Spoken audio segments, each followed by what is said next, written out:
मेरे सभी सम्मानित मदरसा आधुनिकरण शिक्षक साथियों को मेरा नमस्कार। मैं पंकज मिश्रा, मदरसा आधुनिक शिक्षक। दोस्तों, जैसा कि आप जानते हैं कि इस समय मदरसा आधुनिकरण शिक्षकों की समस्या बहुत विकराल रूप लेती जा रही है। लाख कोशिश करने के बावजूद कोई कार्य आगे नहीं हो पा रहा है, क्योंकि जिससे भी हम लोग मिलते हैं आश्वासन के अलावा कुछ मिला नहीं। आश्वासन तो ऐसा ऐसा मिल जाता है कि जैसे लगता है कि कल ही हम लोगों का कार्य हो जाएगा, लेकिन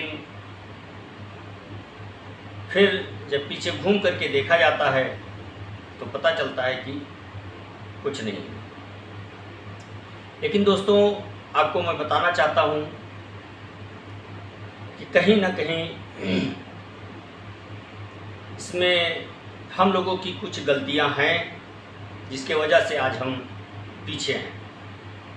आपने देखा होगा पिछले दिनों अनुदेशकों को लेकर के, तदर्थ शिक्षकों को लेकर के,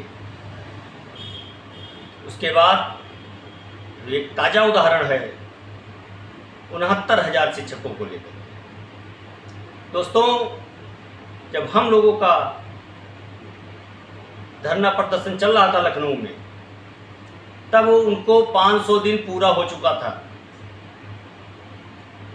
500 दिन से वो लगातार डेरा जमाए हुए थे। उसका परिणाम है कि उनको सफलता मिली है। हम लोग उनको देखते थे ठंडी में, और बरसात भी हो रही थी, उसमें तिरपाल तान करके वो लोग वहीं पर रहते थे और वहीं पर खाते थे। और सुबह होता था जब, शांतिपूर्ण तरीके से उन्होंने अपना कार्य किया।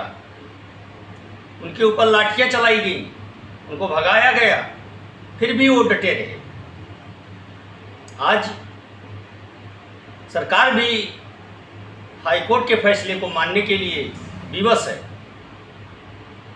उनके मामले में सरकार आगे न जा करके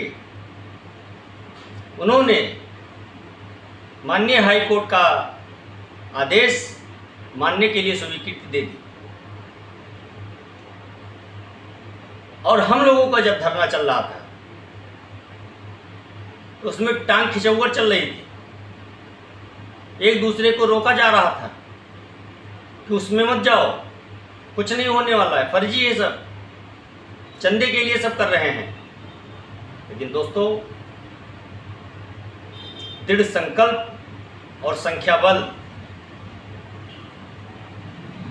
एक ऐसी चीज है कि इसके आगे अच्छों को झुकते हुए मैंने देखा है, और इतिहास गवाह है।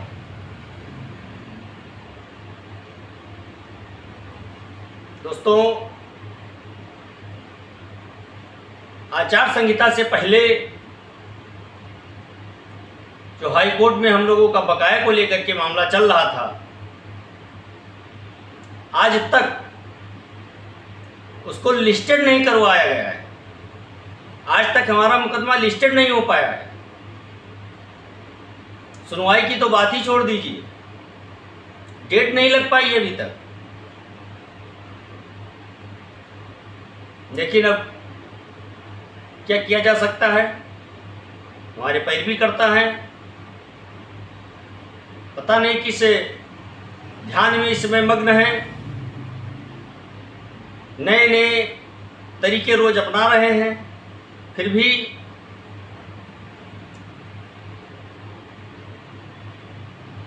कोई सफलता आगे मिलती नहीं दिख रही है। क्योंकि 4-4, 5-5 महीने हो जाता है, मामला अनलिस्टेड चल रहा है, लिस्टेड नहीं हो पा रहा है, तो उससे क्या उम्मीद किया जाए दोस्तों? लेकिन आपको मैं बताना चाहता हूं कि जो संयुक्त मोर्चे की टीम बनी, बड़ी आशा, बड़ी उम्मीदें थी हम लोगों को, लेकिन वो उम्मीदें भी धूमिल नजर आ रही है, क्योंकि एक दूसरे को दिखाने के लिए केवल संयुक्त मोर्चा बना।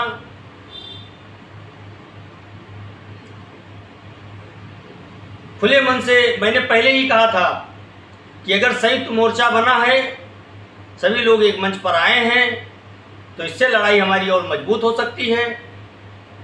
लेकिन खुले मन के साथ आपको आना होगा, लेकिन वो नहीं हो पाया दोस्तों। संयुक्त मोर्चा बनने के बाद भी सब अपनी अपनी राग, अपनी अपनी डफली बजा रहे हैं। अब केवल एक चीज दिखाई दे रहा है, वो अब दिख रहा है एकता टीम का संघर्ष। अगर जल्द ही कोई समाधान नहीं निकाला गया तो हम लोग इतिहास के पन्नों में गुम हो जाएंगे। मंत्री जी पैरवी कर रहे हैं, बार बार आश्वासन दे रहे हैं, और इस बार उन्होंने ऐसा आश्वासन दिया कि आंख मूंद कर आप विश्वास कर सकते हैं। सूत्रों के हवाले से ऐसी जानकारी भी मिली कि केंद्र सरकार को एक प्रपोजल भेजा गया है, लेकिन उसका जवाब अभी तक नहीं आया दोस्तों। मंत्री महोदय जी से हमारे कई शिक्षक वार्ता कर चुके हैं। बलरामपुर के आनंद कुमार जी, उन्होंने भी मंत्री जी से वार्ता की और अपना दुख दर्द उन्होंने बताया। मंत्री जी ने उनको भी आश्वासन दिया, जैसा कि शुरू से देते आ रहे हैं, और मंत्री जी के अलावा कोई उम्मीद भी नहीं दिख रही है। और कैबिनेट मंत्री ओपी राजभर जी, वो भी अल्पसंख्यकों के लिए बड़े बड़े दावे कर रहे हैं, लेकिन एक काम हम लोगों का भी नहीं करवा पाए। मंत्रालय मिलने के बाद उन्होंने कहा था कि अल्पसंख्यकों का मर्ज हमेशा के लिए हम खत्म कर देंगे। मुझे लगता है कि मर्ज तो उन्हें खत्म कर पाएंगे, लेकिन मरीज को जरूर खत्म कर देंगे। भाई दो में एक होगा, या तो मर्ज खत्म होगा या मरीज खत्म होगा। तो मर्ज ना खत्म करके उन्होंने मरीज खत्म करने का संकल्प ले लिया है शायद, इसलिए अभी तक समस्या का समाधान नहीं हो पाया है।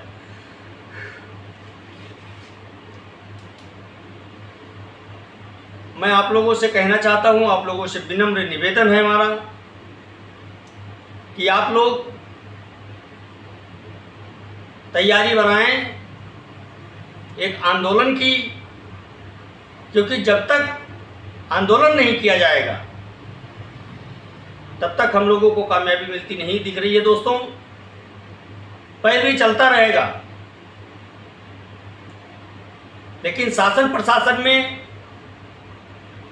हमारी एक रिपोर्ट और जानी चाहिए कि मदरसा आधुनिकीकरण शिक्षक संकल्प लेकर के और धरने पर बैठ गए हैं कि जब तक उनकी समस्या का समाधान नहीं होगा तब तक वो उठेंगे नहीं। ऐसी रिपोर्ट जानी चाहिए, क्योंकि जब धरना लगाया जाता है तो इंटेलिजेंस ब्यूरो की रिपोर्ट रोज शासन प्रशासन को भेजी जाती है, और जब अब की बार हम लोगों की रिपोर्ट जाएगी तो ये होगा कि दोबारा ये लोग आए हैं, इनकी समस्या का समाधान न होने के कारण ये लोग दोबारा आए करके बैठे हुए हैं।